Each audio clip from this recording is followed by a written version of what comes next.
Oui, je sens. D'accord.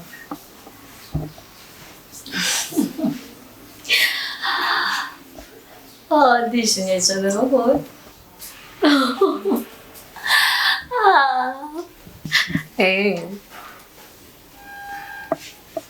Dopo un po' ci sono che sentissimi niente.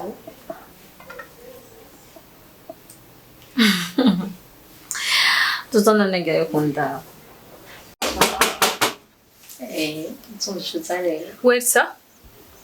Ausikie mtu kwa nagonga mlango. Sio tukamfungulie. Hivi Wersa, mimi na wewe nani mkubwa? Hakuna cha mkubwa wala kuna cha mdogo, nenda tukamfungulie. Ecco, ni mkuu anje kwa mke.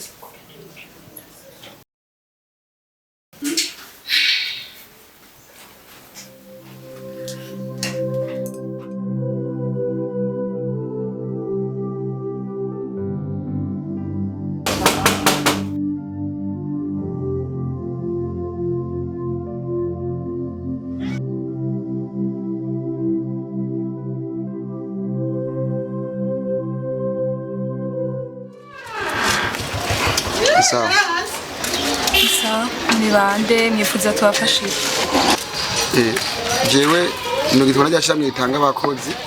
Arabye ko mugomba umukozi w'umuhungu rero narinje. Ni wewe? Okay, karibu.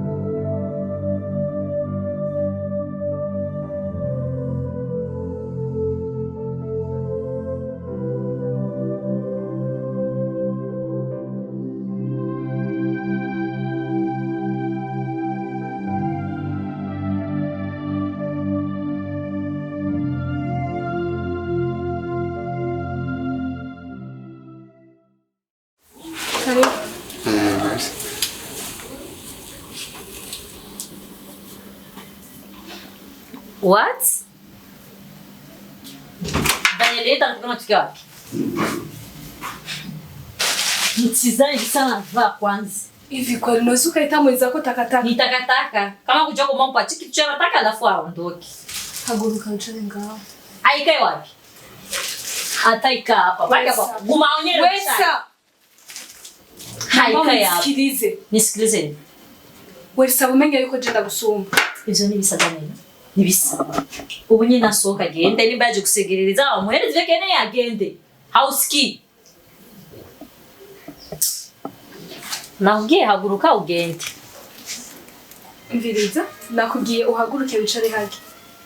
Wersa, njoo kama mimi mkubwa wako. Nimekutangulia kutoka katika tumbo ya mamangu.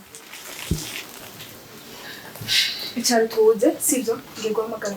Murakoze.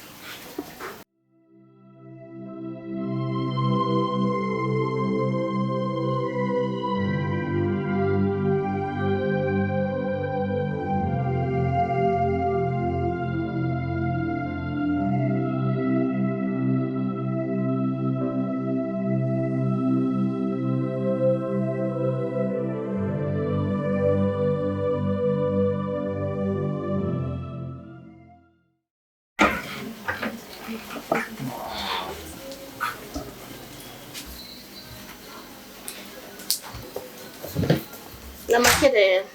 Ni sawa? Ndio wewe umetumwa na ile shirika ya watumishi. Okay. Sawa, karibu. Merci. Ngira wahabonye. Abana bantu urababona. Jewe ni Daniella ujya ni Wersa. Urababona? Wersa uni umukozi mushasha tugiye kuronka. Mwamubonye? Beko mene minwa nebiye. Numukozi kandi uzumubaye. Haguruka rero tugenda ndakwereka igikoni, ndakwereka naho uzohora urara n'akazi kawe ugiye gukora muri no rugo. Sawa.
Wese kweri kudashobora kubaha wewe. Muri mubiki?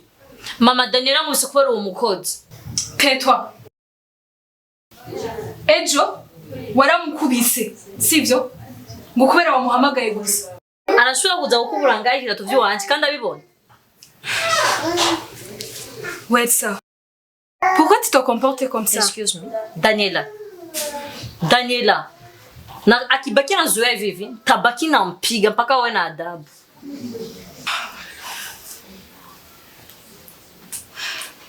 Daniella. Wersa. Ujya mukozi wa mumubaha. Muravyumva? Mumubaha. Hanyuma nawe Daniella. Uyu ni mutoya wawe. Il faut la redresser correctement. Tu comprends? Mama, jewe nta kintu nakora kuri uwo mwana. Ariko niyumva.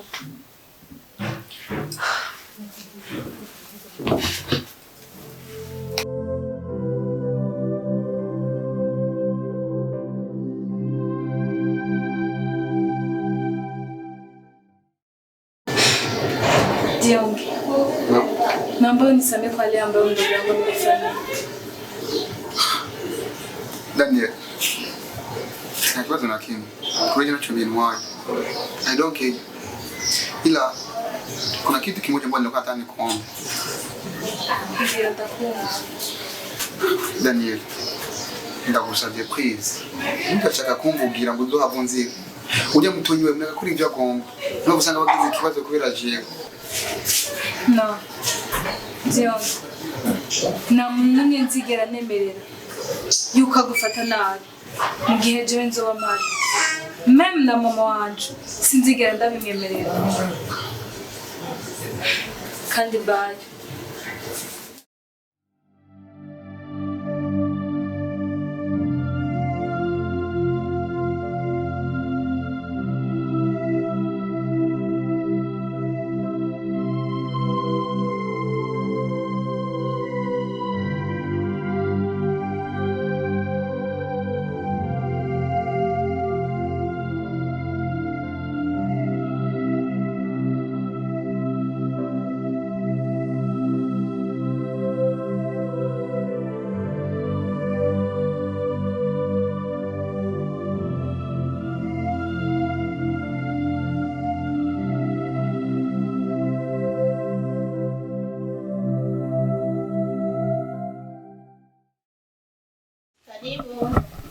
Daniella. Nzene. Wafise cyane. Ego kare. Kumbe ngo mama yasuye kuremba. Sha ntabye bavrama ntacyo mbona. Mbari. Nojamo. Ego karibu muganga. Umugore yamerewe gusa. Umugwayi nta kigenda. Mene yanje. Nene musubiza kwa muganga. Bo ikintu gihari ngoma ndamufata amaraso hama dushobore kumukurikirana tunamuvura ikintu dusanzwe twamenye ko ari cyagwaye. Metse ko.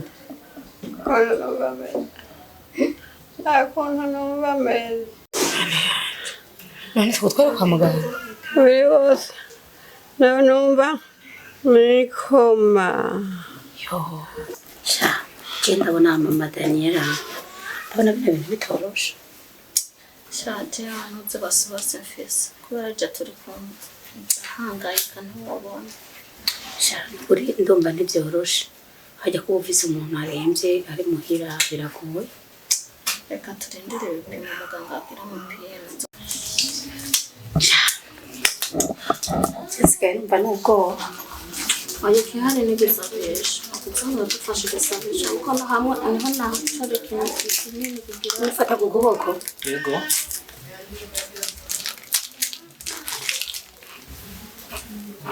Sha, nakakuva gifisi. none turasabye ifise reka Niba bayakura hega mama. aturara Leo warase apeti. hapi Afungura. afungura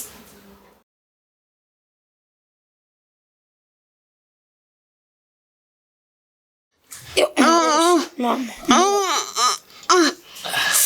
More birababaza ndabizi more mama.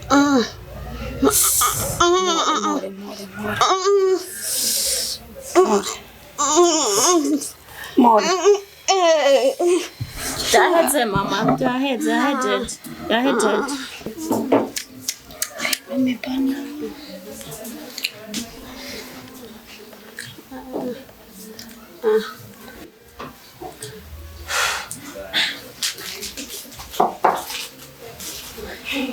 Bo rero ikintu gihari je ngiye gukora ibipimo byose bibaho bishoboka kugira ngo tumenye ahantu hari ikibazo. Rero nzogaruka ndabaha inyishu nziza itomoye. Sawa murakoze. Ego. Umunsi mwiza. Sawa. Ewe, sinabajije abana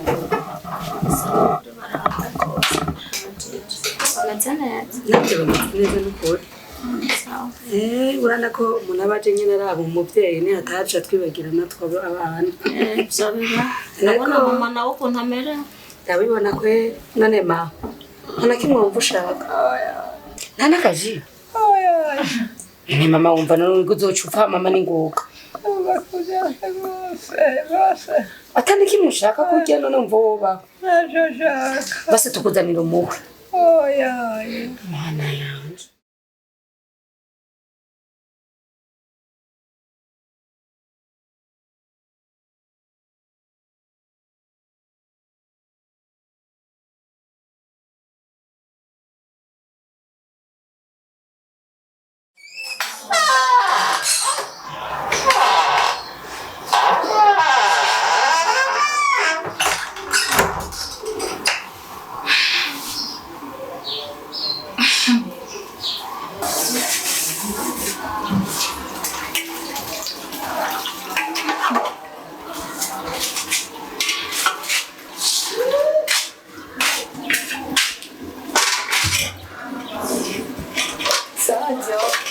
Sawa?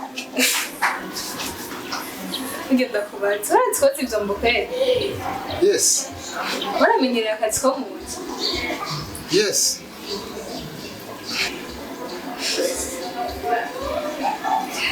Je namye ndakuraba kubaye igihe wari kurateka.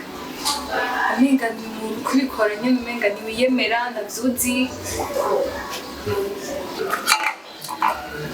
Daniella, unajua maisha unapaswa kujifunza kila kitu. Na kile kitu ambacho ulikuwa ujui. Utegerezwa kubishoka vyose ukacika. Kweli iki uzi. Nanje pole tu uzobimenya kandi ndabyizeye. Okay, it's okay. Gusa ikintu cyose uzozurabona ko kikunaniye. Uzozurambwira ndagufasha na kimwe. Oh, merci. Gaya. Okay, kanda kurekere.